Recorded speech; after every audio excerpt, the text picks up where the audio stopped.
কি আশ্চর্য ব্যাপার যে সাগরের পানির মাথা থেকে মাথা কিছুই দেখতে পাওয়া যায় না, শুধু পানি আর পানি।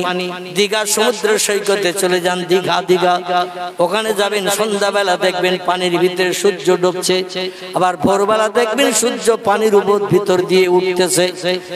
আল্লাহ পাক এমন নিদর্শন তৈরি করে রেখেছে সাগরের কিনারায়, বান্দা গেলে তাজ্জব হয়ে যায় নিদর্শন গুলো দেখতে। এই জন্য আল্লাহ বলেছেন কুল সিরু ফিল আরদ ফানজুর কাইফা কানা আকিবা। ও আমার বান্দা বান্দিরা, ঘরের বারান্দায় বসে থাকলে, রান্নাঘরে থাকলে, আমি যে মালিক একজন আছি, তামাম বিশ্ব চরাচর বিশ্ব ব্রহ্মাণ্ডের মালিক আছি। ঘরের বারান্দায় বসে থাকলে, রান্নাঘরে থাকলে বুঝতে পারবে না।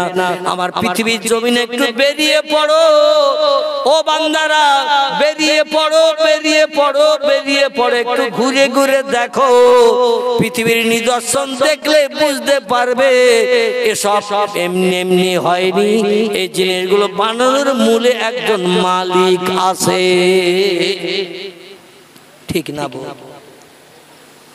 পাহাড়ের মাথা দিয়ে ঝর্ণার পানি কল কল কল কল করে নামছে। কে চালালো এই মেশিন? পানির গতি সব সময় নিম্নমুখী। পানি যখনই যেখানে ছাড়বেন ও উপরে ওঠে না, নিম্নমুখী যায়। কিন্তু পাহাড় উঁচু না নিচু? পাহাড় উঁচু উঁচু উঁচু উঁচু পাহাড়ের মাথা থেকে ঝর্ণার পানি কল কল কল কল করে 24 ঘন্টা নামছে। একদিন নয়, দুদিন নয়, 3 দিন নয়, 1 সপ্তাহ নয়, 2 সপ্তাহ নয়, 3 সপ্তাহ নয়, 1 মাস নয়, 2 মাস নয়, 3 মাস নয়, 1 বছর নয়, 2 বছর নয়, 3 বছর নয়, যুগ যুগ ধরে আল্লাহর হুকুম তামিল করছে পাহাড়ের পাথরে মাঝখান দিয়ে ঝর্ণার পানি। আল্লাহর হুকুমের খেলাফ কোনদিন করে না। ওয়াইন মিন শাইইন ইল্লা ইউসাব্বিহু বিহামদিহি। আল্লাহ বলেন যা চোখে দেখতে পাও, যা চোখে দেখতে পাও না, সব সৃষ্টি আমার নামের তাসবিহ পড়ে, আমার নামের জপ জিকির করে, আমার হুকুম তামিল করে। লা ইয়াফকাহুনা ইল্লা তাসবিহাহু। ওদের ভাষা তোমরা বোঝো না, এই জন্য তোমরা কিছু বুঝতে পারো না। যত সৃষ্টি আছে আমি আল্লাহ আমার নামের তাসবিহ পড়ে, সুবহানাল্লাহ, আলহামদুলিল্লাহ, লা ইলাহা ইল্লাল্লাহ, এই তাসবিহ তাদের ভাষায় পড়ে। আসলে ওদের ভাষা তোমরা বুঝতে পারো না, এই জন্য মনে মনে ধারণা করো কি বলছে, কিছুই তো বোঝা যায় না। বিড়ালেরা কি বলে? বিড়াল ম্যাও ম্যাও, আলহামদুলিল্লাহ, তার মাল আছে তো আপনাদের মগজে দেখতেছি। বিড়ালেরা ম্যাও ম্যাও করে, কুকুরেরা ঘেউ ঘেউ করে, গরুরা হম্বা হম্বা করে, ছাগলেরা প্যা প্যা করে, ব্যাঙেরা ঘাগর ঘাগর করে, কোকিল পাখিরা, কুকুরা কোকিলেরা গাছের ডালে বসে বসে দেখবেন ভোরবেলা কুহু কুহু কুহু কুহু রবে ডাকতে থাকে। শুনেছেন না শোনেননি?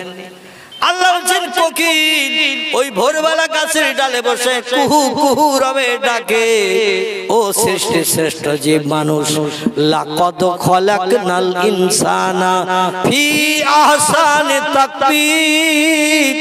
যত সৃষ্টি আমি পৃথিবীতে সৌন্দর্য শ্রীবৃদ্ধির জন্য বানিয়েছি, সব সৃষ্টির থেকে সেরা করে বানিয়েছি মানুষকে। মানুষ যত সুন্দর ভাষায় আমার আল্লাহর নামের তাসবিহ পাঠ করে, সুবহানাল্লাহ, আলহামদুলিল্লাহ, লা ইলাহা ইল্লাল্লাহ, এত সুন্দর ভাষায় কোন সৃষ্টি তাসবিহ পড়তে পারে না। কারণ মানুষ সব সৃষ্টির থেকে শ্রেষ্ঠ। কোরআনে সূরা 3-এ আল্লাহ তথ্য কোট করেছেন, জোরে বলুন একটু সুবহানাল্লাহ। আল্লাহ বলে শোনো, ওই ভোরবেলা কোকিল গাছের ডালে বসে বসে কুহু কুহু রবে কেন ডাকে তোমরা কি জানো? ও সৃষ্টির শ্রেষ্ঠ জীব মানুষ, তোমরা কি জানো ভোরবেলা কেন কোকিল কুহু কুহু রবে ডাকে? আল্লাহ বলছেন শোনো, পূর্ব দিকে সূর্যোদয় হবে, অস্তিম লাল আবার দেখা দিয়েছে পূর্ব দিকে। সূর্য উদয় হবে, রাতের আঁধার দূর হয়ে যাবে, দিনের আলো বার হবে। সূর্যের জন্য, কোকিলের জন্য এই দিনের আলোটা বড় বিপদের সংকেত আছে। দিনের বেলা কোকিলকে কাক দেখতে পারে না, ফিঙে দেখতে পারে না, চিলেরা দেখতে পারে না, অন্য কোন পাখিরা কোকিলকে দিনের বেলা সহ্য করতে পারে না। যেমন কুকুর শিয়ালকে দিনের বেলা দেখতে পারে না, ঠিক না? দিনের বেলা শিয়াল যদি বার হয়, কুকুর ওরে আদর যত্ন করবে তো? কথা বলে? ওরে হাঁকিয়ে তাড়াবে কিনা? কি তাড়াবে কিনা? কারণ রাতের বেলা ওদের জন্য ভালো। সলিমুদ্দিন চাচার ডোবের মুখেও যায়, দেখবেন মুরগি ধরার জন্য, কিন্তু রাতের বেলা যায়। দিনের বেলা কি যাওয়ার সাহস আছে নাকি ভাই? দিনের বেলা গেলে জীবন নিয়ে টানাটানি হবে। এই জন্য ভয় করে, যেমন শিয়াল কুকুরের, কোকিলেরও ভয় করে কাকেরে, ফিঙেরে, চিল পাখিরে। আর দিনের আলো আসলে ওরা আমারে সহ্য করতে পারবে না, ঠকরিয়ে ঠকরিয়ে জীবন নাশ করে দেবে। তাই ভোরবেলা যখন পূর্ব দিকে লাল অস্তিম আবার দেখা দেয়, সূর্য উদয়ের আগে, সবে সাদেক যে সময়টা বলা হয়, কি বলা হয়? সবে সাদেক। মুয়াজ্জিন যখন আযান ধ্বনি দেয়, আসসালাতু খায়রুম মিনান নাউম বলে না? মুয়াজ্জিন বলে না? আচ্ছা, এটা জোহরে বলে, আসরে বলে, এশায় বলে, কোন সময় বলে? বলে কখন? ভোরবেলা। মুয়াজ্জিন বলছে, তোমার ঘুমের থেকে আল্লাহর ইবাদত নামাজ উত্তম। ও আব্দুল করিম চাচা, আব্দুর রহমান ভাই, আব্দুর রহিম দাদা, আর নয়, পূর্ব দিকে লাল অস্তিম বাবা দেখা দিয়েছে, ফর্সা হতে যাচ্ছে, একটু বাদে সূর্য উঠে যাবে, নমুনা দেখা দিয়েছে পূর্ব আকাশে। তাই আমি ঘুম হারাম করে আযান ধ্বনি দিলাম, এবং তোমার ঘুমের থেকে নামাজ উত্তম, নামাজ ভালো। এই নামাজটা আদায় করলে জাহান্নামের আগুনে কোটি কোটি বছর আর তুমি দগ্ধ হবে না, জাহান্নামের আগুনে তুমি আর পড়বে না, জান্নাতের হুর গেলে মান। এক একটা যুবককে সেবা যত্ন করবে, বিবি হিসাবে দায়িত্ব পালন করবে 70টা 18 বছরের যুবতী নারী। একটু জোরে বলুন সুবহানাল্লাহ, আর একটু জোরে বলুন সুবহানাল্লাহ। 18 বছরের যুবতী নারী হুর গেলেমান যাদের বলা হয়েছে, কান্না হুন্না ইয়াকুত ওয়াল মারজান ফিহিন্না খায়রাতুন হিসান হুরুম মাকসুরাতুন ফিল খিয়াম। আল্লাহ পাক সূরা রহমানের ভিতরে জান্নাতে হুর গেলেমানদের পরিচয় দান করেছেন, তাদের নাক নকশা, চেহারা, সৌন্দর্য আল্লাহ পাক বর্ণনা করেছেন। দুনিয়ার যুবক পুরুষেরা ওদের প্রেমে পাগল হয়ে আমার জান্নাত হালাল বানানোর জন্য মসজিদে যাতে মুয়াজ্জিন আযানের মর্যাদা দিয়ে জামাতে শরীক হতে পারো, এই জন্য তোমাদের জন্য ফ্যাসিলিটি ঘোষণা করলাম, তোমাদের জন্য গিফটের কথা বললাম, অনুদানের কথা বললাম। এক একটা বেটা ছেলেকে সেবা করে জান্নাতের ভিতরে 18 বছরের যুবতী হুর গেলেমান, অপূর্বা সুন্দরী, লাবণ্যমণি চেহারার, পটল চোরা চোখের চাহনিওয়ালা 70টা করে যুবতী মেয়ে এক একটা পুরুষের স্ত্রী হবে। তাদের নিয়ে মেলামেশা করবে, জীবনের সব শান্তি মিটাবে। শুধু বাচ্চা হবে না, জোরে বলুন একটু সুবহানাল্লাহ। মেলামেশা করবে, বাচ্চা হবে না। ভবিষ্যতে বাচ্চাদের খেতে দিতে হবে, পয়সা করি নাই, কি করে সংসার চালাবে এই চিন্তা তোমার নাই। আনন্দ করো, ফুর্তি করো, প্রেম ভালোবাসা নিয়ে জান্নাতের ভিতরে সুখ ভোগ করো। যখন যেটার প্রয়োজন হবে তুমি মনে মনে ধারণা করবে, আমার হুর গেলেমান সেটা রান্না করা মাল তোমার সামনে পৌঁছে দেবে। জোরে বলুন সুবহানাল্লাহ। একটা বেটা ছেলের স্ত্রী হবে জান্নাতে 70টা। কটা? 70টা। আচ্ছা, আমরা নিয়ে ব্যবহার করতে পারবো বলে মনে হয়? 70টা। দুনিয়া দেখবেন কারো যদি স্ত্রী থাকে 60টা, খুব ভালো করে বুঝবেন, কারো যদি বউ থাকে 60টে, ও লোকটা দেখবেন চার দোকানে বসে আছে রাত 11টার সময়। এই ঝালতলায় চার দোকান আছে না নাই?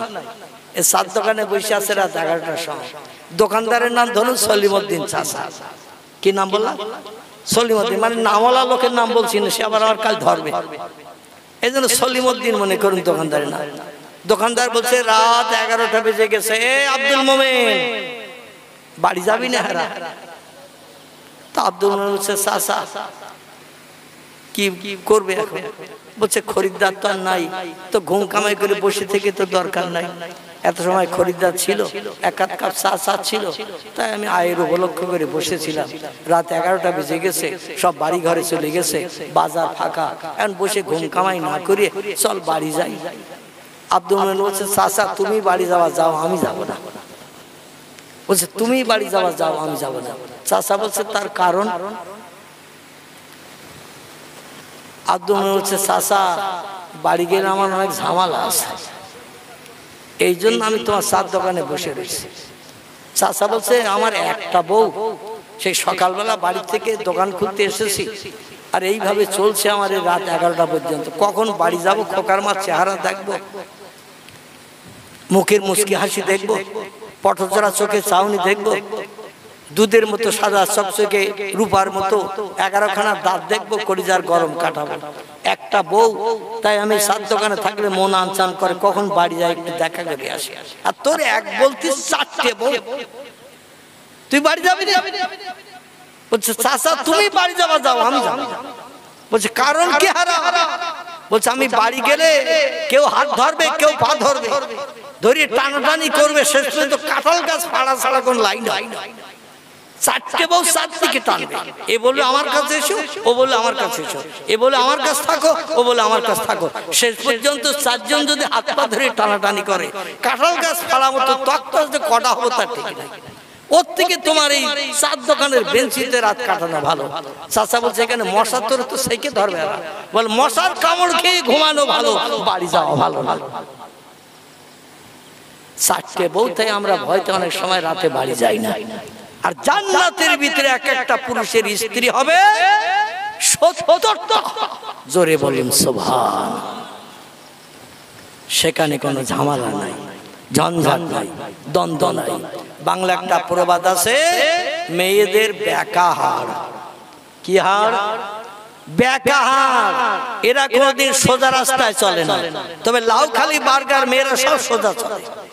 এদের নামে বদনাম দেব না, এরা সব সোজা চলে। আমাদের বসিরা ডাক্তার এই বেকা হাড়ের তৈরি বলে এরা সব সময় চলে বেকা। মেয়েরা সব জিনিসের ভাগ অপরকে দিতে চায়, একটা জিনিসের ভাগ কাউকে দিতে চায় না।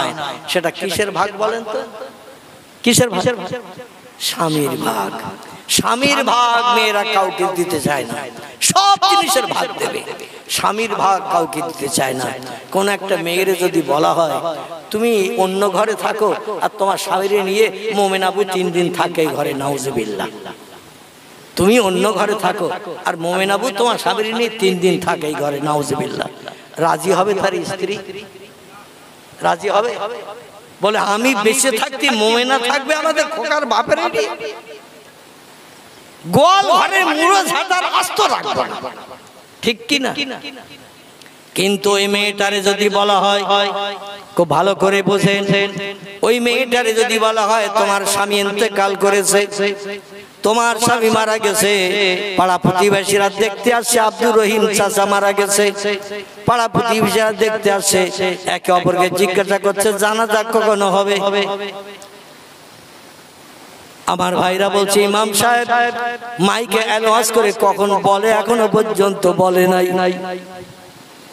মসজিদের ইমাম সাহেবের কাছে কর্তৃপক্ষরা গেছে, যে বলে ইমাম সাহেব আমাদের বাপ মারা গেছে, চাচা মারা গেছে, এই জন্য জানাজার ব্যবস্থা তো আপনাকে পড়িয়ে দিতে হবে, জানাজা করে কবরে দাফন করে দিতে হবে। ইমাম সাহেব বলছে চাচার সঙ্গে আমার বড় মহব্বত ছিল, ভালোবাসা ছিল, প্রতিদিন 5 ওয়াক্ত মসজিদে জামাতে নামাজ পড়তে যেত, আমার ডান পাশে কিংবা বাম পাশে দাঁড়াতো, প্রতিদিন 5 ওয়াক্ত নামাজ পড়ি, পিছনে ফিরলে দেখা হতো আহারে চাচা মারা গেছে, বলে নাম হাত, বলে চলো একটু চাচারে দেখে আসে। ইমাম সাহেব এসেছে, মর্যাদার সঙ্গে এসেছে। ইমাম সাহেব চাচার মুখটা দেখলো, আল্লাহর কাছে দোয়া কামনা করলো, ও আল্লাহ চাচারে তুমি জান্নাতি করিও, কারণ 5 ওয়াক্ত ইমামতি করেছি আমি মসজিদে, চাচা 5 ওয়াক্ত জামাতে শরীফ হয়েছে। চাচা 5 ওয়াক্ত নামাজি ছিল, আল্লাহ তার নামাজ পড়ার কারণে, ইবাদত বন্দেগী করার কারণে কবরকে তার জান্নাতের বাগান বানিয়ে দিও। ইমাম সাহেব দোয়া করে চলে যাচ্ছে, আর বলছে এখন জানাজা কবে হবে? বলে হুজুর আগামীকাল জোহর বাদ জানাজা হবে, আত্মীয় স্বজন দূরে আছে, তাদের একটু টেলিফোন করতে হবে, খবর দিতে হবে, তারা আসবে, সময় লাগবে, এই জন্য কাল জোহর বাদ জানাজা হবে। ইমাম সাহেব বলল মোহব্বতের চাচা, 10 বিঘে জমি আছে, 3খানা গাড়ি আছে, 4 তলা বাড়ি রয়েছে, চাচার সময় সম্পত্তি অর্থবিত্ত কম নাই, এই জন্য চাচার জানাজাটা 3 দিন পরে হোক। কদিন পর? 3 দিন পরে চাচার জানাজা হোক, কাল দুপুরের জোহরের পরে নয়। পাড়া প্রতিবেশীরা বলছেন আপনার মোহব্বতের মুক্তাদি প্রতিদিন 5 ওয়াক্ত আপনার পিছনে যখন ইক্তেদা করে নামাজ পড়েছে, আপনি যেটা বলবেন আমরা গ্রামবাসী মেনে নিলাম, মেনে নেব। 3 দিন পরে জানাজা হবে, আপনি ইমাম যেটা বলছেন সেটাই হবে। 3 দিন লাশ রাখা হোক। লাশ গোসল করিয়ে কাপড় পরিয়ে রাখা হয়েছে। যে স্ত্রী অপর মেয়েকে স্বামীর পাশে শুতে দিতে চায়নি, ওই স্ত্রীকে যদি ডেকে বলা হয় 3 দিন পরে তোমার স্বামীরা ঘর থেকে নিয়ে কবরে দাফন করা হবে, রাতের বেলা তোমার স্বামীর পাশে 3 দিন তুমি থেকো। দেখবে কত মহব্বত, কত প্রেম, কত ভালোবাসা। 47 বছর সংসার করেছে স্বামীরে নিয়ে, 47 বছর বিবাহ বন্ধনে আবদ্ধ হয়ে সংসার করেছে স্বামীরে নিয়ে, স্বামীর পাশে কাউরে থাকতে দেয়নি, নিজেই স্বামীর পাশে থেকেছে। এখন স্ত্রীরা বলা হলো তোমার স্বামীর 3 দিন পরে কবরে দাফন করা হবে, তোমার স্বামী একা ঘরে থাকবে, এটা যুক্তির কথা নয়। তুমি তার স্ত্রী, 47 বছর একই বালিশে মাথা দিয়ে শুয়েছো, কিংবা পাশাপাশি বালিশ নিয়ে মাথা দিয়ে শুয়েছো, এই 3টে দিন তোমার স্বামীর পাশে থেকো। স্ত্রী রাজি হবে তো? হবে? স্ত্রী বলবি আবার কি ধরনের ফতোয়া? কালকিরি জোহর বাদ জানাজা করে কবর দাও। বলে ইমামের মোহব্বতের মুক্তাদি দেয়, 3 দিন পরে জানাজা হবে, ইমাম বলেছে। আমরা ইমামের কথা নড়চড় করতে পারবো না। বলে তাহলে স্বামী একা ঘরে থাকে, থাক। বলে কেন? তোমার স্বামী তো 47 বছর ছিল, তার পাশে তুমি ছিলে, আর মরণের পরে 3 দিন থাকবে না। বলে মরিয়ে গেছে, কি আর থাকা যায়? বলে কেন, কি হয়েছে? বলে আমি যদি একা স্বামীর পাশে থাকি, আর তার দিকে যদি একবার আমিনার মা বলে ঠেলে ওঠে, একবার আমিনার মা বলে যদি ঠেলে ওঠে, ওইখানে হার্ট অ্যাটাক করে আড়ষ্ট হয়ে মারা যাব, উঠে আর বাইরে বার হওয়ার সুযোগ আমি নসিবে জুটাতে পারবো না। আমি একা থাকতে পারবো না স্বামীর পাশে। এতদিন ছিলাম, স্বামী জিন্দা ছিল, তাই এখন মারা গেছে, সব সম্পর্ক দূর হয়ে গেছে। জোরে বলুন একটু নাউজুবিল্লাহ। যদি বলা হয় তুমি কেন থাকবে না, থাকতে হবে তোমাকে, ও তখন বলবে আমি থাকতে পারি, রমিসাপুরে আমার সঙ্গে একটু আমার স্বামীর পাশে থাকতে বলো, রমিসাপুরে একটু বলো। ও যদি আমার পাশে থাকে, রমিসাপুর সাহসে আমি থাকবো, একা একা স্বামীর পাশে আমার থাকা সম্ভব হবে না। এতদিন ছিল প্রেম, এতদিন ছিল মহব্বত, এতদিন ছিল ভালোবাসা, স্বামী জিন্দা ছিল বলে। আর যেই স্বামীর দেহ থেকে ছোট্ট একটা যন্ত্র বেরিয়ে গেছে, যার আরবি নাম হলো রূহ, বাংলা নাম হলো প্রাণ বা জীবন, এইটুকু জেনে বেরিয়ে যাওয়ার কারণে সম্পর্ক যদি সব দূর হয়ে যায়, হাসরের মাঠে কি আর সম্পর্ক থাকবে নাকি? কোনদিন থাকবে না। আল্লাহ কোরআনে বলছেন ইয়াউমা ইয়াফিরুল মারউ মিন আখিহি ওয়া উম্মিহি ওয়া আবিহি ওয়া সাহিবাতিহি ওয়া বানিহি ওয়াল আখির। ও দুনিয়ার মানুষেরা তোমরা শোনো, যেদিন হাসরের মাঠ বানাবো, পশ্চিম দিকে সূর্যোদয় করব, 1 মাইল মাথার উপরে সূর্য 12টা মুখ দিয়ে যেদিন কিরণ বিস্তার করাবো, দুনিয়ার এই শক্ত মাটি সেদিন টকবক করে গুড়ের ন্যায় ফুটতে থাকবে। আর প্রত্যেকটি মানুষ সেদিন খালি পায়ে এই জমিনে দাঁড়িয়ে থাকবে, গায়ে কারো কোনো পোশাক থাকবে না, দাঁড়িয়ে থাকতে হবে হাসরের মাঠে। প্রত্যেকটি ব্যক্তিকে নবী আম্বিয়া থেকে শুরু করে ওলিয়া উলিয়া থেকে শুরু করে হাজী গাজী সুবিদার বেশি ইমানদার মুমিন মুসলমান নরনারী যত কিসমের মানুষ পৃথিবীতে বাস করছে সবাইকে হাসরের মাঠে দাঁড়িয়ে থাকতে হবে। খামসিনা আলফা সানা মিম্মা তাউদ্দুন, আল্লাহর পয়গম্বর বলছেন একটানা 50,000 বছর ধরে হাসরের মাঠে সূর্যের রোদ্রে দাঁড়িয়ে থাকতে হবে। 5টা মিনিটের জন্য রাত হবে না, হবে না, হবে না, শুধু দিন আর দিন, দিন আর দিন। মানুষ ছটফট করবে হাসরের মাঠে। সেদিন স্বামী স্ত্রীকে চিনবে না, স্ত্রী স্বামীকে চিনবে না, বাপ ছেলেরে চিনবে না, ছেলে বাপের চিনবে না, আমার বৈজন বন্ধু বন্ধুরে চিনবে না, ভাই বোনের চিনবে না, কেউ কারো কাছে পরিচয় দেবে না। সেদিন এই বিপদের দিন মানুষ যখন দৌড়াদৌড়ি ছোটাছুটি করবে, একজন ব্যক্তি আমাদের সাহারার দায়িত্ব পালন করবে। কে হবেন তিনি? কেউ যখন কারো হবে না, কেউ কারো চিনবে না, কেউ কারো কাছে পরিচয় দেবে না, কেউ কারো উপকারে কাজে লাগবে না, সেদিন হাসরের মাঠে আমাদের হাজির হতে হবে না, হবে না। এমন একটা লোক আজকের বলুন যে হুজুর আল্লাহ আমারে চিনবে না, আমারে আল্লাহ হাসরে হাজির করতে পারবে না, আছে কোন বাপের বেটা এমন? আল্লাহ বলছে সুম্মা ইলাইহি তুরজাউন, প্রত্যেকটি ব্যক্তিকে হাসরের মাঠে আমার সামনে হাজির হতে হবে। রেহাই নাই, রেহাই নাই, রেহাই নাই, সবাইকে হাজির করাবো। কোন বাপের বাচ্চা আন্ডা বাচ্চা কেউ নিষ্কৃতি পেতে পারবে না। জোরে বলুন একটু আমিন। সেদিন নবী আম্বিয়ারা পর্যন্ত তাদের উম্মতের দিকে ফিরে তাকাবে না। উম্মতেরা ডেকে বলবে পয়গম্বর ইব্রাহিম নবী, আমরা সূর্যের রৌদ্র সহ্য করতে পারছি না, দিন হয়ে তো আর রাত হয় না, সূর্যের রৌদ্র বন্ধ হয় না, সূর্যের আলো কম হয় না, দুনিয়ার মাটি গলে যে টকবক করে পড়ছে, আমরা সেই খালি পায়ে দাঁড়িয়ে আছি জমিনে, আমাদের দেহগুলো অষ্টাগত হয়ে গেছে, রৌদ্র তবে মাথার ঘিনুগুলো গলে যে নাকের ছিদ্র দিয়ে বার হচ্ছে, গালের ভিতর দিয়ে বার হচ্ছে, চোখের কোণা দিয়ে মাথার ঘিনুগুলো গলে বার হয়ে যাচ্ছে, পিপাসা এত কাতর হয়ে গেছে, জিভটা লম্বা হয়ে বেরিয়ে নাভির নিচে পর্যন্ত নেমে চলে এসেছে। আল্লাহর পয়গম্বর বলছে সেদিন এমন কঠিন দিন হবে, 7টা সাগরের পানি যদি কোনো মানুষকে দেখানো হয়, মানুষ পানি দেখে বলবে ওই যে পানি দেখছে সাগরের পানি, অতি আমার পিপাসা মিটবে না, আরো বাড়তে পানি লাগবে। দাঁড়িয়ে থাকতে হবে হাসরের মাঠে 50,000 বছরের লম্বা দিন। ইব্রাহিম নবী বলবে আমি নিজের জ্বালায় ব্যস্ত আছি, তোমরা আমার উম্মতেরা কি বলতে চাইছো বলো। বলে আল্লাহর কাছে যে একটু বলুন, আল্লাহ আমাদের হিসাব নিকাশটা একটু আগে করে দিক, আমরা জান্নাতি হই জান্নাতে যাব, জাহান্নামী হই জাহান্নামে যেয়ে পড়বো। হাসরের মাঠের দগ্ধ আর সহ্য করতে পারছি না, এজন্য আমাদের হিসাব নিকাশটা একটু আগে করতে বলুন। কারণ 1 লক্ষ মোতাবেক 2,24,000 পয়গম্বর পৃথিবীতে এসেছে, প্রত্যেক পয়গম্বরের উম্মত পৃথিবীতে বসবাস করেছে।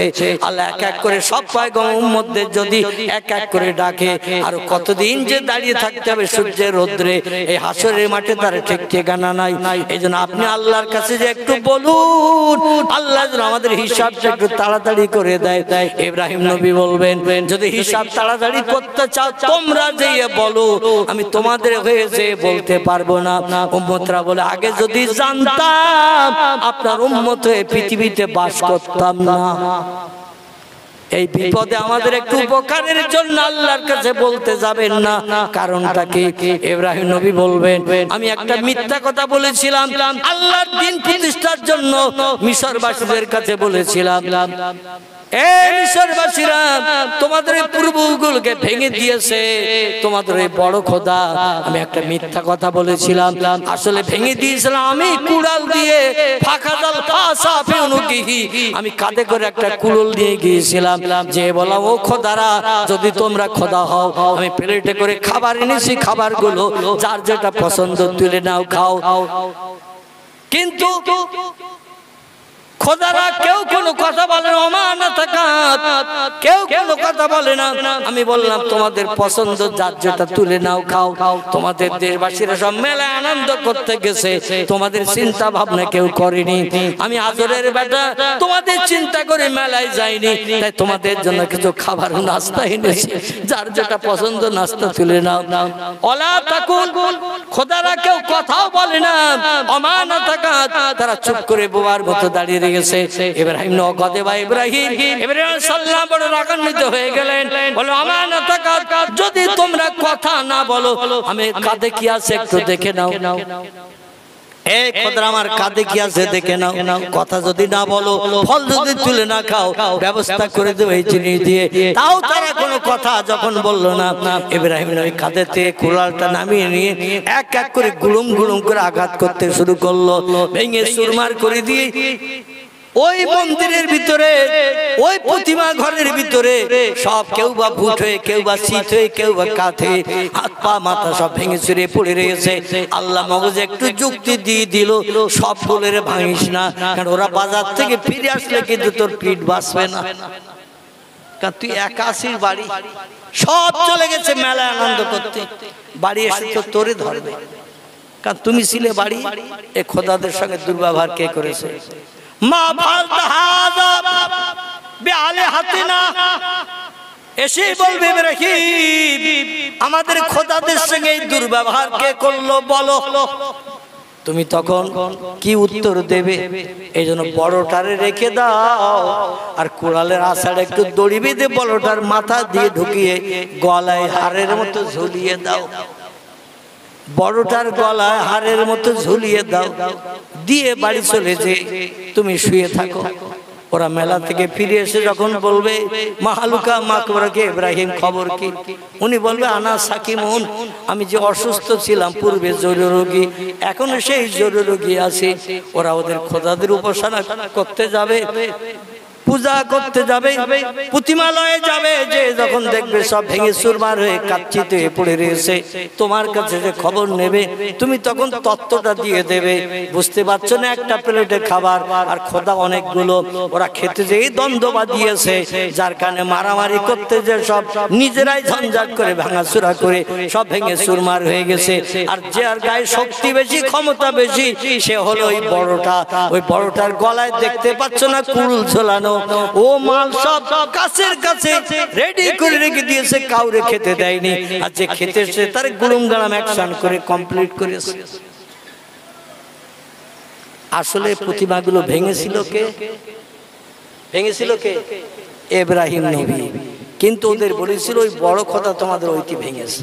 বলছে আমি একটা মিথ্যা কথা বলেছিলাম, আর আল্লাহর কাছে তোমাদের হয়ে যদি বলতে যাই যে আল্লাহ আমার উম্মতদের একটু আগে হিসাব করে দাও, আর আল্লাহ ক্যাট করে আমার হাতটা ধরে বলে এই মিথ্যা কথা বলেছিলি কেন? ঠাকুর ভাঙলি তুই, আর দোষ দিলি বড় ঠাকুরের, এই মিথ্যা কথা বলেছিলি কেন? আল্লাহ যদি আমারে ধরে আমি চরম বিপদে পড়ে যাব। আল্লাহ দিন কাহার নাম নিয়ে, জাব্বার নাম নিয়ে বিচার শুরু করবেন, এত রাগান্বিত মেজাজ নিয়ে আল্লাহ বিচার শুরু করবেন। আল্লাহর সামনে কোনো পয়গম্বর দাঁড়াতেও পর্যন্ত ভয় করবে। জোরে বলুন একটু সুবহানাল্লাহ। মুসা নবীরে বলবেন, এ মুসা তোমার উম্মতগিরি করেছি বনি ইসরাইল কওমের মানুষ, আমরা যা বলেছো তাই শুনেছি, যেটা মানতে বলেছো সেটা মেনেছি, যেটা করতে বলেছো সেটা করেছি। এখন হাসরের মাঠে আমরা সূর্যের রৌদ্রে কষ্ট পাচ্ছি, দাঁড়াতে পাচ্ছি না। আল্লাহর কাছে একটু দিয়ে বলো আল্লাহ যেন আমাদের বিচারটা একটু তাড়াতাড়ি করে দেয়। জান্নাতি হই জান্নাতে যাব, জাহান্নামে হই জাহান্নামে যে দগ্ধ হব। এই সূর্যের রৌদ্র হাসরের মাঠে মাঝখানে এ দগ্ধ আমরা মাঝ পজিশনে সহ্য করতে পারছি না। মুসা নবী বলবেন যেতে হয় তোমরা যাও, আমি যাব না। বলে কারণ? বলে এক কিবতীরে আমি এক ঘুষি মেরেছিলাম, একে ঘুষি চিৎ পটাং হয়ে মারা গেছি। আমি তো মার্ডার কেসের আসামি, আমি মার্ডার কেসের আসামি।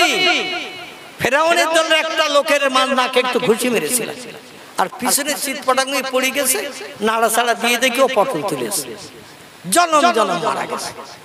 এখন আল্লাহর কাছে তোমাদের হয়ে বলতে যদি যাই, আর আল্লাহ ক্যাট করে হাত ধরে যদি বলে মানুষ মার্ডার করেছে কেন, বল কই ভাত দিতে পারবো না, চরম বিপদে পড়ে যাবে। যেদিন কোন নবী কোন উম্মতের পাশে দাঁড়াবে না, সেদিন একজন ব্যক্তি মানুষের পাশে দাঁড়াবেন উপকারের জন্য, তিনি হলেন সাইয়্যিদুল আম্বিয়া রাহমাতাল লিল আলামিন, খাতামান নবিয়্যিন, শাফিয়াল মুজনাবিন, রাহিতুল আশিকিন, মুরাদুল মুশতাকিন, সিরাজুস সালিকিন, মিসবাহুল মুকাররাবিন, জাদ্দুল হাসান আল হুসাইন আবুল কাসিম, যার মধুর নাম মুহাম্মদ রাসূলুল্লাহ সাল্লাল্লাহু আলাইহি ওয়াসাল্লাম। তিনি বলবেন আমি হাশরের মাঠে সিজদায় পতি হয়ে থাকবো, আল্লাহ বিচার শুরু করার আগে আমাকে প্রথম জান্নাত হালাল বানাবেন, আর বলবেন উদখুল ইয়া আইয়ুহান নবী, আপনি জান্নাতের ভিতরে ঢুকে যান, উদখুল ইলাল জান্নাহ, আপনি জান্নাতের ভিতরে চলে যান, হুরগেলামান দিয়ে আনন্দ ফুর্তি করেন, সুখ ভোগ করেন, ভালো মন্দ নাস্তা করেন। আপনি জান্নাতে না ঢুকে গেলে আমি আল্লাহ হাশরের মাঠে বিচার শুরু করতে পারছি না। নবী বলবেন ও আল্লাহ, আমি যদি জান্নাতে যাই আমার গুনাহগার উম্মতদের উপায় বিপদের সময় পাশে কে দাঁড়াবে?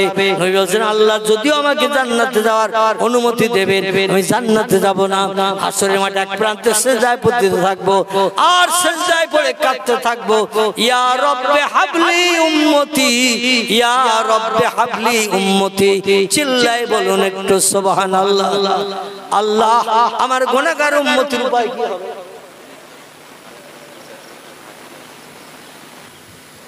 আমি তো আপনাদের দাওয়াত নেওয়ার সময় বলেছি,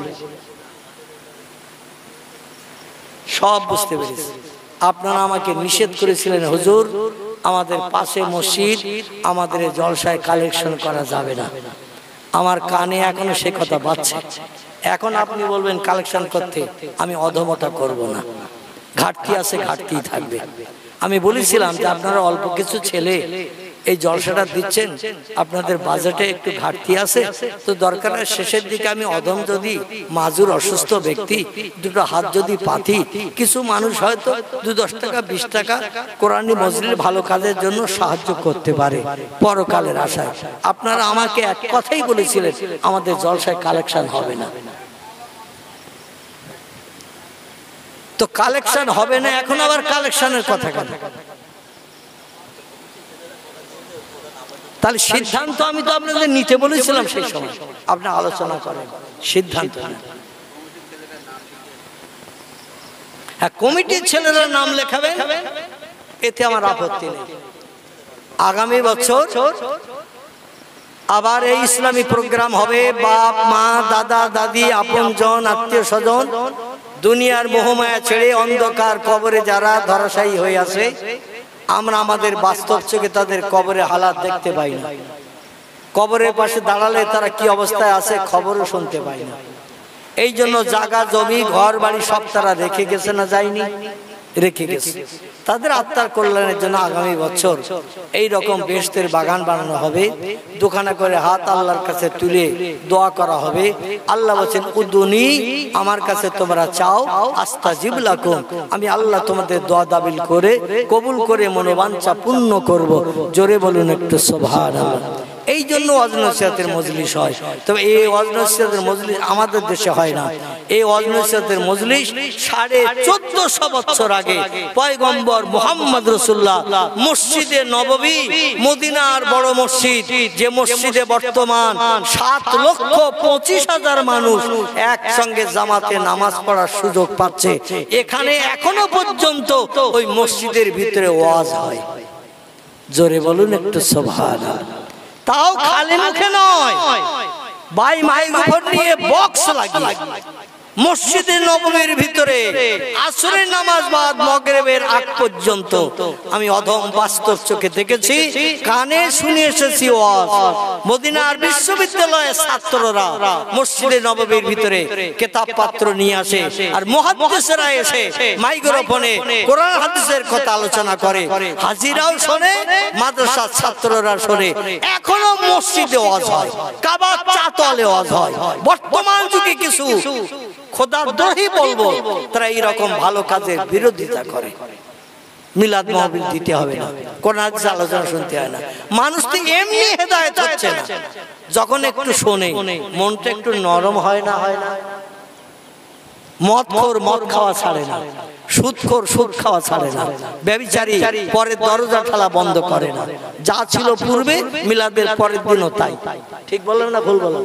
কিন্তু জলসায় যখন বসে থাকে, ভালো কথাগুলো যখন শোনে, মনটা একটু নরম হয় না? হয় না? এই যে মনটা নরম হয়, আল্লাহ পাক তার এই নরম মন হওয়ার কারণে আগামীতে হেদায়েত দিতে পারে না। এই জন্য ভালো কাজের বিরোধিতা করবেন না। নিজে করতে পারেন না, অপরে করছে, এ ভালো কাজের বিরোধিতা করবেন না।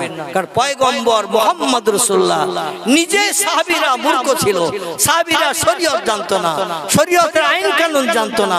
পয়গম্বর আসরের নামাজ বাদে, ফজরের নামাজ বাদে মসজিদে নববীর ভিতরে মেহরাবে বসে ওয়াজ চালু করেছে 1450 বছর আগে।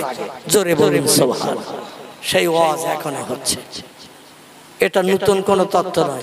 তো আমাদের দেশের কিছু সুরাট, মিরাট, গুজরাট এবং উত্তরপ্রদেশ, বিহার, এমন করে আর অন্যান্য রাজ্য থেকে কিছু ছেলেরা পড়াশোনা করে এসে কোরআন পাক, হাদিস পাকটা পড়াশোনা করেছে।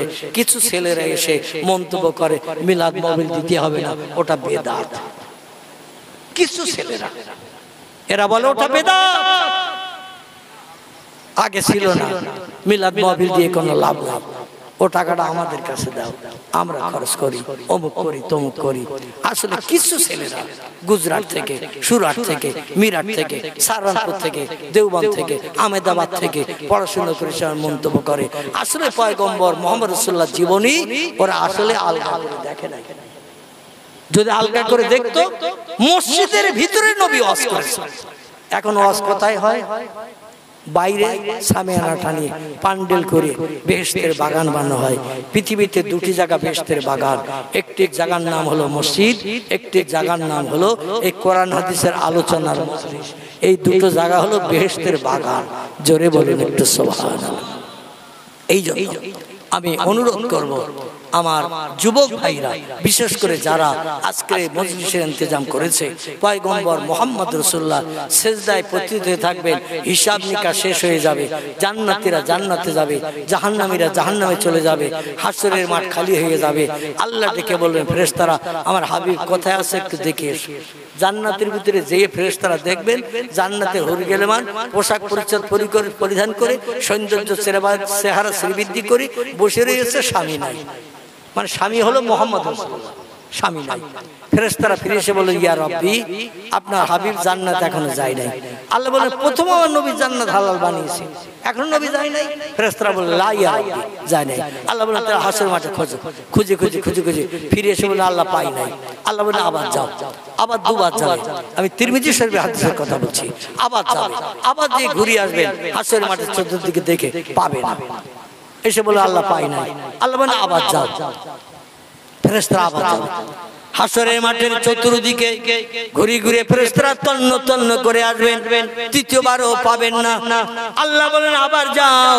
আমার নবী যখন জান্নাতে নাই, হুরগেলেমানেরা মুখ কালো করে বসে আছে, স্বামীরা পায় নাই, আমার নবী নিশ্চয় হাসরের মাঠে আছে, ভালো করে খোঁজ নাও। চতুর্থবারের মাথায় যেয়ে দেখবেন, হাসরের মাঠে এক প্রান্তের শেষ মাথায় এক নির্জন জায়গায় পয়গম্বর সিজদায় পতিত হয়ে জবানে শুধু আওয়াজ তুলছে, ইয়া রাব্বি হাবলি উম্মতি, ইয়া রাব্বি হাবলি উম্মতি। আল্লাহ নবী বলছেন, ও আল্লাহ, আমার গুনাহগার উম্মতের উপায় কি হবে? আমার গুনাহগার উম্মতের উপায় কি হবে? ফেরেশতারা এই দৃশ্য দেখে এসে আল্লাহর কাছে যে বলবেন, আল্লাহ আমার নবী কাঁদবে উম্মতের জন্য, আমি আল্লাহ পাক আমার জান্নাত বানানো বেকার হয়ে যাবে, জাহান্নাম বানানো বেকার হয়ে যাবে, উরগেলমান বানানো বেকার হয়ে যাবে, আমার নবী কি চায় জিজ্ঞাসা করে এসো। ফেরেশতারা এসে বলবেন, ইরফা রাসাকা ইয়া রাসূলুল্লাহ, আল্লাহর পয়গম্বর মাথা তুলুন, আপনি কি জন্য কাঁদছেন বলুন।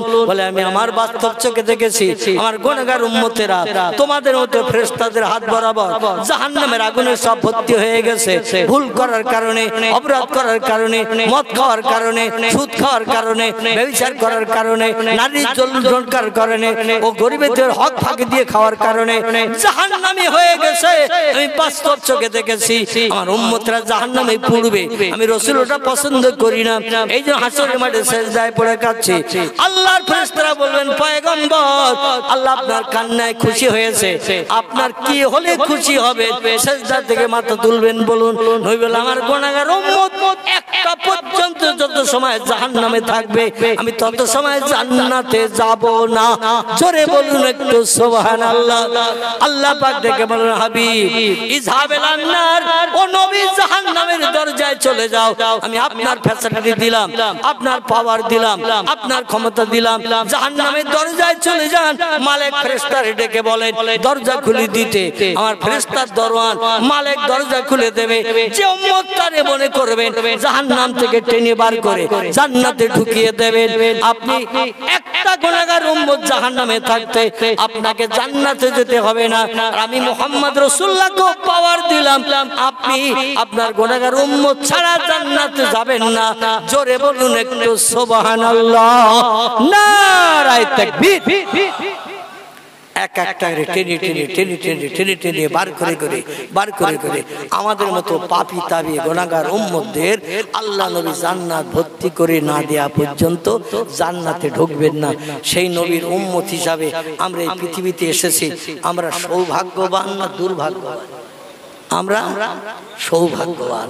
যেদিন কেউ কারো পাশে দাঁড়াবে না সেদিন পয়গম্বর আমাদের ছেড়ে জান্নাতে যাবে না। জোরে বলুন সুবহানাল্লাহ। এই জন্য অনুরোধ রাখবো, মাথার টুপিটার খুলবেন না, মুখে দাড়ি আর কাটবেন না, গায়ের লম্বা জামা ছাড়বেন না, হাটে বাজারে জামার বাড়ি শ্বশুর বাড়ি যেখানে যান আপনি ওই পাঞ্জাবিটা পরিত্যাগ করবেন না। হাঁটুর নিচে লম্বা জামা, এটা নবীর আদর্শ, এটা ছাড়বেন না আমার ভাই। মুয়াজ্জিন আজান দিলে আপনি হাজারো কাজে লাথি মেরে অন্তত মসজিদে জামাতে শরীক হওয়ার চেষ্টা করবেন। যদি খুব ব্যস্ততায় থাকেন বাড়িতেও নামাজ আদায় করে নিয়ে আপনি আপনার অন্য কর্মব্যস্ততায় আপনি শরীক হতে পারবেন। তো আল্লাহর ইবাদত ছাড়া কিন্তু কোনো উপায় নাই। কারণ আফজালুল ইবাদাতে ইবাদাতুস সালাত। পৃথিবীতে সবথেকে উত্তম ইবাদতের নাম হলো নামাজ। উত্তম ইবাদতের নাম হলো নামাজ। নামাজটা ছাড়বেন না। যারা মদ খান বাপের ফাঁকে দিয়ে, মায়ের ফাঁকে দিয়ে, চাচারে ফাঁকে দিয়ে, বাপ চাচার মা দেখতে না পেলে কোনো অসুবিধা নেই। আচ্ছা আল্লাহ কি ঘুমোয় নাকি? আল্লাহ ঘুমোয় বোধ হয় নাকি? তাহলে আল্লাহ দেখতে পাচ্ছে না? পাচ্ছে না। সুদের টাকা নিচ্ছে না একে অপরের কাছ থেকে, আল্লাহ কি ঘুমাচ্ছে নাকি? ঘুমাচ্ছে নাকি? আল্লাহ বলছেন লাতা খুজুহু সিনাতু ওয়ালা নাউম, আমার কোনোদিন ঘুম লাগে না, আমার এমনকি তন্দ্রাও আসে না, ঝিমটুনিও আসে না। 24 ঘন্টা দৈনন্দিন জেগে থাকি, রাত বা দিন আমার কাছে সব সমান। এই জন্য বাপ দেখতে পেলে অসুবিধা আছে, মা দেখতে পেলে অসুবিধা আছে, গ্রামের মেম্বার দেখতে পেলে অসুবিধা আছে, গ্রামের প্রধান দেখতে পেলে অসুবিধা আছে, মাতব্বার মোড়ল দেখতে পেলে অসুবিধা আছে। এই মোড়লের ফাঁকি দিয়ে কাজ করতে যাবেন না। সব সময় অন্তত চিন্তা করবেন যখনই যে কাজে যাচ্ছি আল্লাহ দেখছে, ঠিক না ভুল? আল্লাহ দেখছে, এইটা মনে করবেন। দেখবেন অনেক অপকর্ম থেকে আপনি সরে আসতে পারবেন। আল্লাহ দেখছে, এইটা সবসময় মনে রাখবেন। আমার যুবক ভাইরা যারা মদের নেশা করো বা গাঁজা খাও, এটা ওটা খাও, আপনার এলাকায় বোধহয় কেউ খায় না, হ্যাঁ এদিকেও খায়। আল্লাহ, আমি মনে করছিলাম বোধহয় আমাদের শহর এলাকায় বিক্রি হয়, এদিকেও খায়।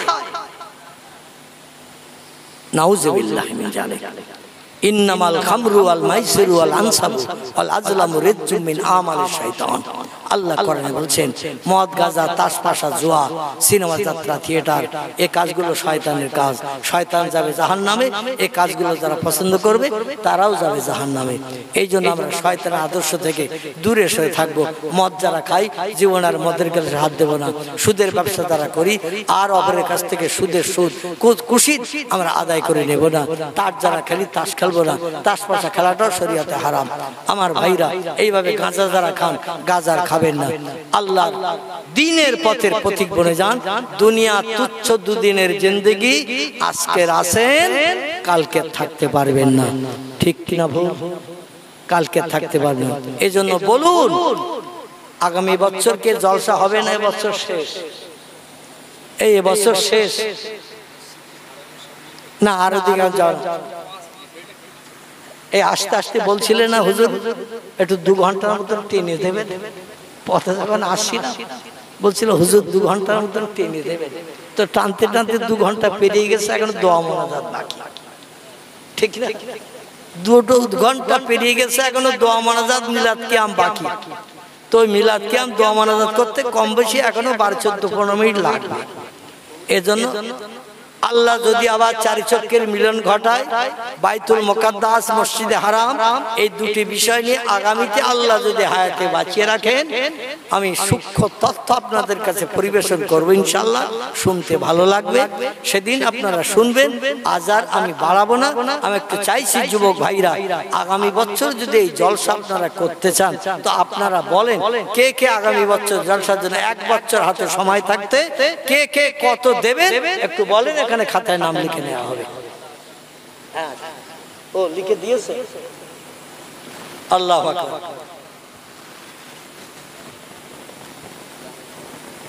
প্রথম আছে জামির মোল্লা 500। এখানে আছে নাকি জামির মোল্লা? নেই। আমার তো সন্দেহ আছে। বুঝতে পেরেছি আমার দেখতে দেখতে 65 বছর বয়স হয়েছে। কত মানুষ তকবীর ধ্বনি নেয় 500 টাকা 1000 টাকা জলসার 3 দিন আগে চাইলে বলে আমি তো বলি নাই। ঠিক এই ভাষা কিন্তু তকবীর উঠেছে আকাশ কাঁপানো। 1000 টাকা দিয়েছে বক্তাও যেরাম জোরে আওয়াজ শ্রোতারও সেইরাম জোরে আওয়াজ। আর জলসার 3 দিন আগে টাকা সে দিয়েছে বলতে আমি তো বলিনি। কে আমার নাম লিখে দিল? আরে প্রথম নম্বরে জামির চাচা তিনি তো নেই। শেষ পর্যন্ত আগামী বছর বলবে না তো আমি বলিনি। ওরা ছেলেরা লিখেছে এরকম কথা বলবে না তো। হ্যাঁ ছেলেকা নাম আসলে চাচার নাম আমি আগে বলবো না কারণ তিনি অসুস্থ। তিনি শেষ পর্যন্ত যদি বলেন আমি বলিনি তারপরে আল্লাহ যদি 1 বছর হায়াতে বাঁচিয়ে না রাখেন তাহলে ওই লোকটা তো ছাড় পাবে না। ওয়াদা করেছেন ঠিক কিনা? তোমরা ছেলেরা যারা জলসা দেবে আল্লাহ যদি যারা হায়াতে রাখেন আলহামদুলিল্লাহ। আর যদি না রাখেন তার ওয়াদা করেছেন ওয়াদা তোমাদের ক্ষমা করে দিতে হবে। যে উনি ওয়াদা করেছিলেন বেঁচে নাই আমরা চাচারে জামির চাচারে ক্ষমা করে দিলাম। হাসরে আল্লাহ যেন তারে আসামি বলে দাঁড় না করায়। ঠিক কিনা?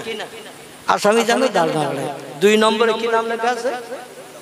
বাকিবিল্লাহ মন্ডল মোল্লা 1000 টাকা আছে নাকি এখানে?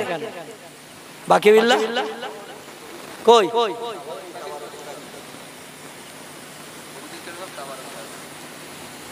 তাহলে নাম বলবার তকবীর দেব নাকি? আমি একটু মানুষের চেহারা দেখতে পাচ্ছি। আমার বাকিবিল্লাহ ভাই তিনি 1000 টাকার প্রতিশ্রুতি দিয়েছেন। আমি একটু তাকবীর ধ্বনি দেই জোরে একটা আওয়াজ দেন তো নারায়ে তাকবীর নারায়ে তাকবীর। আমার বাকিবিল্লাহ ভাই বলুন জিন্দাবাদ। বাকিবিল্লাহ ভাই বলুন জিন্দাবাদ। 1000 টাকা বলুন মারহাবা। 1000 টাকা বলুন মারহাবা। আল্লাহ তার দান কবুল করুন সকলে বলুন আমিন। আল্লাহ তার গেছে আমাদের দেশ। আমি গত বৈশাখ মাসের 20 তারিখে 4 বছর পরে বাংলাদেশে গেছিলাম। এবছর এই যে বৈশাখ মাস গেল না 4 বছর কোথাও যেতে পারিনি। কারণ আপনারা কম বেশি জানেন আমি খুব কঠিন রোগে আক্রান্ত হয়েছিলাম। আমার বর্তমান পেটে 2টো কিডনি ড্যামেজ। আপনাদের প্রত্যেকের পেটে কিডনি 2টি করে আছে। এটা আল্লাহর অনুদান। একটা থাকলেই যথেষ্ট, কিন্তু আল্লাহ দেশে দুটো। কেন বলেন তো? কি একটা থাকলে যথেষ্ট? যদি বলেন হুজুর কেন যথেষ্ট, আমার তো একটা, আমার এখন পেটে কিডনি একটা, আপনাদের সবার পেটে দুটো, কিন্তু আপনারা যেমন মানুষ, আমি একটা কিডনিওয়ালা তেমন মানুষ। আমি কথাবার্তা বলছি, এর থেকে আপনারা বুঝতে পারছেন আমার কোনো অসুবিধা হচ্ছে? আমি তো নিজেও বুঝতে পারছি, খাওয়া দাওয়া, ওঠা বসা, চাল চলন সব আপনাদের দুটো কিডনিওয়ালার মতো আমি, শুধু আমার শারীরিক একটু দুর্বলতা আছে। মানে আগে যে শক্তি ক্ষমতা আল্লাহ দিয়েছিলেন, সেই শক্তি ক্ষমতাটা অপারেশনের পরে আর আমি ততটা এখনো পেয়ে উঠিনি। হাঁটা চলা করতে গেলে আমার এখনো গা টলে, মানে একটু সাপোর্ট ধরলে ভালো হয়। আর রাতের বেলা সুগার রোগে আক্রান্ত হওয়ার কারণে এখনো 300, 350, 400, এই গত 3 দিন আগে সুগার চেক করেছি 539 হয়েছে। কত বললাম? 539। সকালবেলা টেস্ট করেছি 539। আমি তো হা করে পড়েছি, আমার স্ত্রীও হা করে বলতে, এত কেন? আমি কিসে কি হয়েছে তা তো বুঝিনি। আসলে একটু টেনশন করলে, ঘুম টুম কম হলে এই সুগার বেড়ে যায়। একটু টেনশন করলে, ঘুম টুম কম হলে, আবার খাওয়া দাওয়া ডাক্তারের নির্দেশে যেগুলো খেতে হবে, তাছাড়া অন্য যদি রসগোল্লা 11টা খাই, বুঝতে পেরেছেন তো, চিনি যদি 1 বাটি খাই, তো সুগার সুপ করে থাকবে? ও লাফিয়ে লাফিয়ে চিংড়ি মাছের মতন লাফিয়ে লাফিয়ে বাড়বে। তো যাই হোক, আবার ইনসুলিন দিলাম, দিয়ে সকালে দুপুরে রাত্রিতে দিলাম, দিয়ে পরের দিন চেক করলাম 150 কমে গেছে, একটু স্বস্তি পেলাম। এখনো প্রতিদিন চেক করতে হয়, আমার 3 বার করে ইনসুলিন দিতে হয়। এই নাভিতে সুচ ফুটিয়ে ফুটিয়ে এই নাভির পাশের চামড়াগুলো গন্ডারের চামড়ার মতো হয়ে গেছে, মানে সুচ ফুটিয়ে ফুটিয়ে। আজ 10-12 বছর ধরে একটানা প্রতিদিন 4 বার করে সুচ ফুটিয়ে এই নাভির পাশে 4 বার, এখন দিচ্ছি 3 বার, তবে যখন বেশি ছিল তখন দিতাম 4 বার। গন্ডারের চামড়ার মতো পুরো হয়ে গেছে, মানে এক জায়গায় কতবার সুচ ফুটানো যায়। আর এই সুচ ফুটালে খুব বেশি লাগে না, কিন্তু যখন ওই ইনজেকশন পুশ করে ওষুধ, একটা শিঙি মাছে কাটা মারলে, ট্যাংরা মাছে কাটা মারলে যেমন কিনকিন করে, ওই রকম কিনকিন করে 5-7 মিনিট 10 মিনিট ধরে, মানে অত্যন্ত জ্বালা যন্ত্রণা হয়। মনে মনে হয় যে আর ইনজেকশন দেবো না, কবরে যাই যাব। আবার চিন্তা ভাবনা করি, বাড়ির মানুষেরা তো শোনে না, বলে লাগলেও তোমার দিতে হবে, না দিলে তো তুমি বাঁচবা না। আর সুগার এই যাদের বেশি, এদের চোখ তাড়াতাড়ি যায়, এদের চোখ আগে ধরে। আমি চোখে এখন খুব ভালো দেখতে পাই না, মানে চশমা লাগিয়ে, তাই একটু পড়া টড়া লেখা টেখা দেখি, খালি চোখে এখন আর কোন লেখাজোখা আমি আর চোখে দেখতে পাই না। যাই হোক, আমি যেটা বলতে চাচ্ছি সেটি হলো এই, আল্লাহ পাক রব্বুল আলামিন অধমকে এখন একটা কিডনির মাধ্যম দিয়ে হায়াতে বাঁচিয়ে রেখেছেন। একজন দিয়েছেন, আমার যে 2টো কিডনি ছিল, 2টা ড্যামেজ, কাজ হয় না। তবে অপারেশন যখন করেছিল, একেবারে এই বুকের পাঁজরের কাঠি থেকে নিয়ে কুস্কি পর্যন্ত টোটাল পেট আমার ফাড়া, সেলাই দিয়েছিল ডাক্তারেরা 21টা। কটা বললাম? পুরো পেট ফাড়া। পেট ফেড়িয়ে একজনের পেট থেকে কিডনি কেটে এক স্ট্রেচারে রেখে আর এক স্ট্রেচারে আমার পেট ফেড়িয়ে সঙ্গে সঙ্গে তার পেটের থেকে কেটে আমার পেটে আম গাছে যেমন কলম বাঁধে, দেখেছেন আম গাছে, ওই রকম কলম বাঁধা মতো আমার সেই কিডনির যে নাড়ি আছে তাতে জুড়ে দিয়ে দিয়েছে। এখন একটা কিডনিতে চলছে, অসুবিধা কিছু বুঝি না। তবে আল্লাহ দিয়েছেন 2টো, তার কারণ যদি একটা খারাপ হয় আর একটাই তোমার কাজ চলবে। আল্লাহ কত দয়াবান, কত মেহেরবান, কত করুণা নিধান। কিডনি একটা দিলেই পারতেন, কিন্তু 2টো দিয়েছেন। আমার সাদের বান্দা, আমার দুনিয়ায় বাস করো, একটা খারাপ হলো আর একটাই তোমার কাজ চলবে। অন্তত মুয়াজ্জিন আজানে একটু কান দিও। কিসে কান দিও? মুয়াজ্জিনের আজানে একটু কান দিও। আমার দুনিয়ায় বাস করবে, আমার নেয়ামত খাবে, আমার অনুদান বিবি বাচ্চা নিয়ে সংসার জীবনে সুখ ভোগ করবে, বিল্ডিং বালাখানা আমার জমিনে বানাবে, শান্তিতে বসবাস করবে, আর আমার হুকুম শুনবে না, আমি মালিক, আমার মালিকানার দায়িত্ব পালন করবে না, এটা কোনোদিন হতে পারে না। ফানফুজু, কোরআনের 27 পারা সূরা রহমানের 2য় রুকুতে আল্লাহ পাক এই শব্দটা ব্যবহার করেছেন, ফানফুজু, বেরিয়ে যা আমার পৃথিবী থেকে। এই দুনিয়া বানিয়েছে কে? জোরে বলে। আকাশ বানিয়েছে কে? সাগর বানিয়েছে কে? চন্দ্র সূর্য বানিয়েছে কে? রাত বানিয়েছে কে? দিন বানিয়েছে কে? সব যখন আল্লাহ বানিয়েছে, সে আল্লাহর দুনিয়ায় তুমিও বাস করছো, ঠিক না ভুল? যদি তোমার জানা থাকে অন্য কোন দেশ, যে দেশ আল্লাহ বানায়নি, ফানফুজু, বেরিয়ে যাও সেই দেশে। আমার মসজিদের আজানে কান দিতে হবে না, মসজিদে জামাতে শরীক হতে হবে না, রমজানের রোজা রাখতে হবে না, সুদ খাওয়া ছাড়তে হবে না, মিথ্যা কথা অহরহ বলো, চুরি ডাকাতি করো, কোনো অসুবিধা নাই। অন্য কোন দেশ থাকলে সেই দেশে চলে যাও। আছে কোন দেশ? বর্তমান 256টা দেশ পৃথিবীতে বিদ্যমান। আপনি এমন একটা দেশের নাম বলেন, ওই দেশে পূর্ব দিকে সকালে সূর্য ওঠে না। এমন একটা দেশের নাম বলেন, ওই দেশে সন্ধ্যাবেলা সূর্য ডোবে না। আছে কোন দেশ? তাহলে সব দেশ আল্লাহ বলেন ইল্লা বিসুলতান, সব দেশ আমার বাদশাহিত্ব, আমার নেতৃত্ব মেনে চলে। কোন দেশ আমার হুকুমের খেলাফ করে না। ওয়াই মিন শাইইন ইল্লা ইউসাব্বিহু বিহামদিহি, যা কিছু চোখে দেখতে পাচ্ছ, যা কিছু চোখে দেখতে পাও না, সাগরের পানির তলায় কি আছে দেখতে পাই আমরা, আকাশের উপরে কি আছে দেখতে পাই আমরা, ঝোপঝাড় জঙ্গলে, আমাজন জঙ্গল, আমার ভাইরা এমন করে পৃথিবীতে সব থেকে বড় জঙ্গল আমাজন জঙ্গল, আফ্রিকার জঙ্গল। এই জঙ্গলে কত জীব জন্তু পশু পাখি আছে আমরা দেখতে পাই। আল্লাহ বলছেন যা দেখতে পাও আর যা দেখতে পাও না, সাগরের পানির তলায় পৃথিবীর জমিনের থেকে জীব জন্তু বা এমন করে সৃষ্টি বেশি না কম? কথা বলে, আরে ভুল হলে তো আমি আসি। এই পৃথিবীর মাটির থেকে 256টা দেশ যে মাটির দেশ, এই মাটির দেশের থেকে পানি বেশি না মাটি বেশি? হ্যাঁ, পানি বেশি। আগে বিজ্ঞানীরা বলেছিল পৃথিবীর 3 ভাগের 2 ভাগ পানি, 1 ভাগ মাটি। এখনকার বিজ্ঞান বলছে ইট ইজ রং। পূর্ব যুগের বিজ্ঞানীরা ভালো মেশিন বানাতে পারেনি, তাই ওরা ভুল তত্ত্ব দিয়েছিল ভূগোল বইতে। আমরা ভালো মেশিন বানিয়ে দেখছি পৃথিবীর 4 ভাগের 3 ভাগ পানি, 1 ভাগ মাটি। মানে বেড়েছে না কমেছে পানি? পানি বেড়েছে। আগে বলেছিল পৃথিবীর 3 ভাগের 2 ভাগ পানি, 1 ভাগ মাটি। এখনকার বিজ্ঞান বলছে পৃথিবীর 4 ভাগের 3 ভাগ পানি, 1 ভাগ মাটি। আচ্ছা, সামনে নাতি নাতনি বিজ্ঞান ওরা আসবে না আসবে না? এখনকার থেকে মেশিন আরো ভালো তৈরি হবে না খারাপ হবে আগামীতে? কি ভালো হবে? যত দিন যাচ্ছে উন্নত থেকে উন্নততর মেশিন বিজ্ঞানীরা বানাচ্ছে, যার কারণে আরো ভালো মেশিন তৈরি হবে। ভালো মেশিন বানিয়ে বিজ্ঞানীরা আবার তথ্য দেবে পৃথিবীর 5 ভাগের 4 ভাগ পানি, 1 ভাগ মাটি। তত্ত্ব শুধু কাটাকুটি চলছে, কিন্তু আল্লাহর পাক কালাম কোরআনের কথা 1450 বছর ধরে আছে। একটা কথার কোনো ভুল হয়েছে? একটা কথার কোনো মিথ্যা এসেছে? একটা কথার কোনো সামঞ্জস্যের ভিতরে কোন রকম অমূলক দেখা দিয়েছে? যা ছিল তাই কিয়ামত পর্যন্ত থাকবে তাই। জোরে বলুন একটু সুবহানাল্লাহ।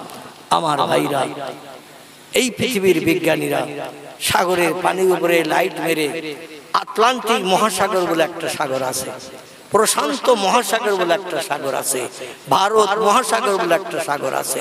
পৃথিবীতে সাগরের থেকে যেগুলো বড় সেগুলোকে বলা হয় মহাসাগর, সেগুলোকে বলা হয় মহাসাগর। এই মহাসাগর আটলান্টিক মহাসাগর, যার নাম বিজ্ঞানীরা লাইট মেরে দেখেছে পানির উপর থেকে তলা পর্যন্ত 14,500 ফুট। কত বললাম? পানির উপর থেকে মাটি পর্যন্ত পানি 14,500 ফুট। বিজ্ঞানীরা বললো প্রশান্ত মহাসাগরে মাত্র লাইট, এমন তীক্ষ্ণ দূরবীনের যন্ত্র মেরেছে পানির উপরে।